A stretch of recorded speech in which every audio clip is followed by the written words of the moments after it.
Congo eza mituka mibale ya MONUSCO na libanda ambassade des États-Unis.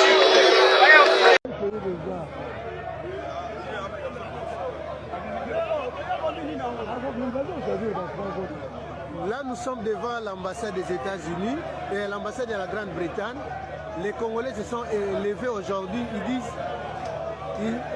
c'est assez avec l'agression rwandaise et l'occupation rwandaise qui est parrainée par les impérialistes. Et voilà, la population s'est soulevée aujourd'hui.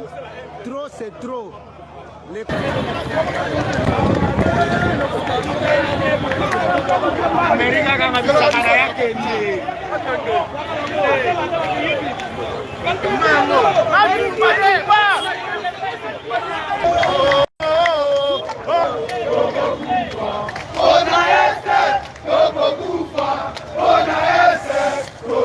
Ces images se sont passées à Kinshasa où il y a eu 3 jours de marche. Il a fallu que le gouvernement prenne des dispositions pour filtrer systématiquement les entrées dans le centre administratif. La question à première vue à se poser est de savoir pourquoi les Congolais s'en prennent-ils aux ambassades des États-Unis, de la Grande-Bretagne ainsi que de la France, alors que la guerre à l'est du pays se passe entre la RDC contre les M23 soutenus par le Rwanda. Mais qu'en plus de cela, que dénonce vraiment le Congolais?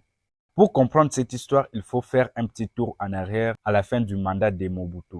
La chute du mur de Berlin a marqué dans le monde le triomphe du capitalisme sur le communisme et par le fait même la domination incontestée des États-Unis dans le monde. Durant cette période de guerre froide entre les États-Unis et l'URSS, alors que Mobutu était le gardien du capitalisme en Afrique centrale, ce dernier a voulu changer d'orientation et pensait vraiment œuvrer pour le bien-être effectif de sa nation. Il ne voulait plus brader les ressources naturelles de son pays à coup de rien.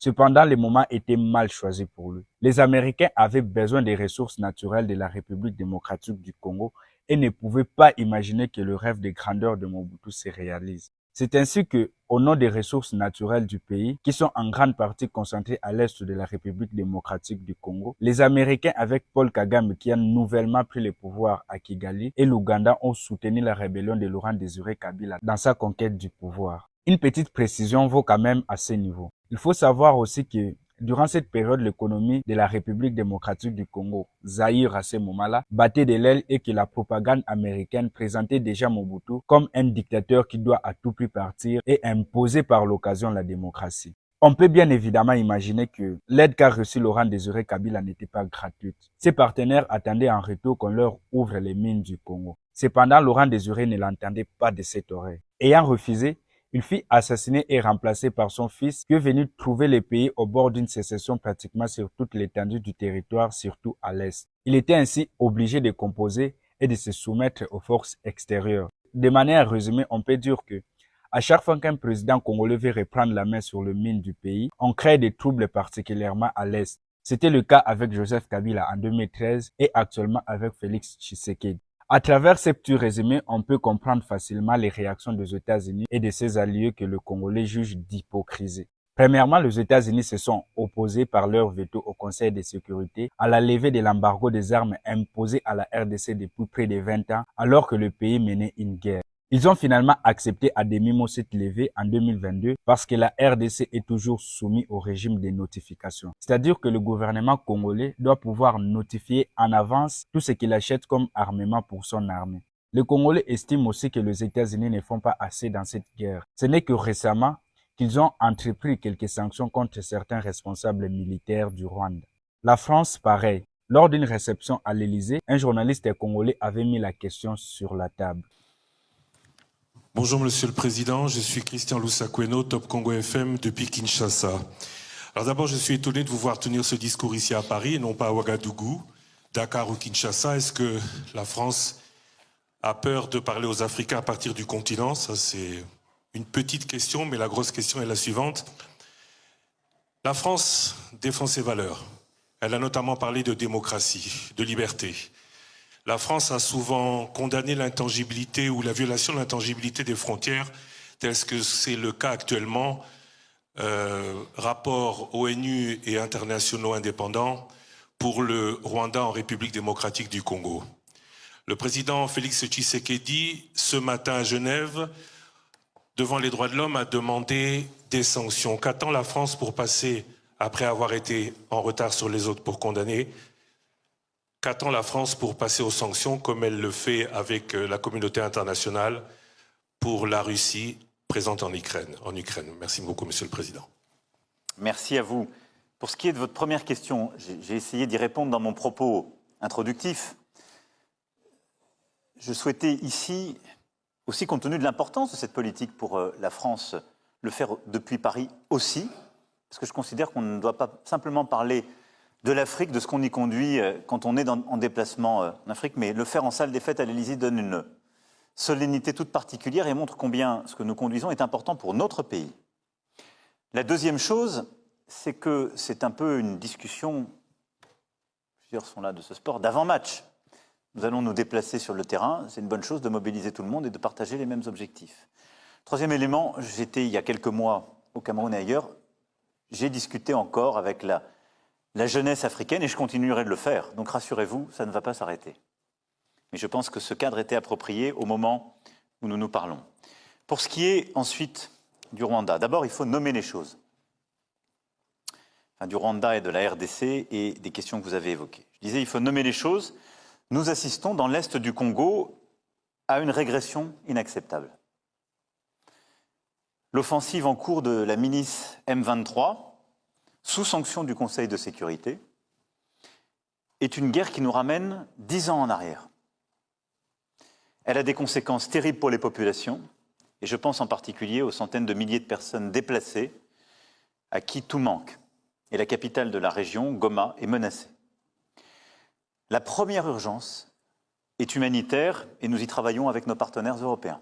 Et j'ai eu à plusieurs reprises et le président Tshisekedi et le président Kagame sur ce sujet. Je voudrais ensuite rappeler deux principes fondamentaux. L'unité, la souveraineté, l'intégrité territoriale du Congo ne se discutent pas. C'est notre position constante et cette position n'a pas changé. Deuxièmement, il n'y a pas de deux poids, deux mesures. La guerre dans l'est de la RDC ne doit pas être une guerre oubliée et c'est pourquoi j'ai passé autant de temps à parler avec chacun des acteurs et surtout que notre politique est de soutenir sans relâche le cadre des discussions que le Kenya et l'Angola ont mis en place. Et j'ai pu d'ailleurs aussi échanger avec les deux présidents pour soutenir les médiations régionales qui se sont déployées.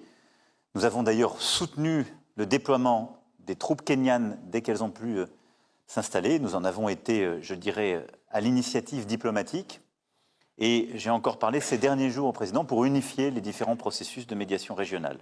Je reste convaincu que la réponse doit être collective et c'est précisément le sens des entretiens que j'aurai aussi avec mes homologues avant de venir à Kinshasa.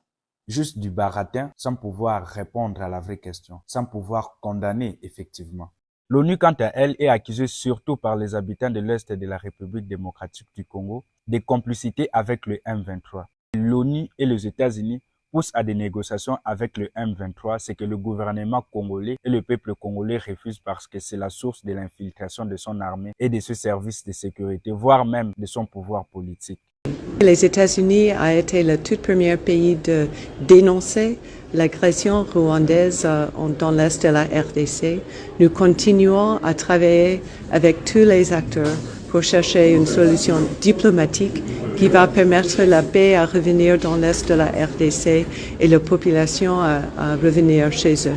C'est cette hypocrisie que dénonce de plus en plus le peuple congolais qui réclame la fermeture de ses ambassades. Nous sommes à la fin de cette vidéo, mais avant de conclure, j'aimerais dire ceci. Depuis un certain temps, certaines personnes et influenceurs traitent le gouvernement congolais d'un État incapable parce que le Rwanda est tout petit face à la République démocratique du Congo, que ce soit en effectif ou en superficie. Ce qu'il faut comprendre est que la guerre à l'est de la République démocratique du Congo est une guerre par procuration. Le gouvernement congolais ne se bat pas seulement contre le Rwanda et les M23 en réalité. C'est contre les puissances dominatrices extérieures du continent qui ont grandement besoin des matières premières pour leur industrie. C'est pourquoi il existe un silence lourd sur cette question sur la scène internationale. Deuxièmement, la République démocratique du Congo est le socle de la géopolitique mondiale. Celui qui contrôle le Congo contrôle le monde car c'est l'économie qui fait la puissance de nation. Il faut nous, Africains, puissions nous approprier cette lutte car libérer le Congo, c'est libérer l'Afrique. Frantz Fanon avait dit ceci: l'Afrique a la forme du revolver dont la gâchette se trouve en République démocratique du Congo. Nous sommes à la fin de cette vidéo. Merci de l'avoir suivi et je vous dis à très bientôt.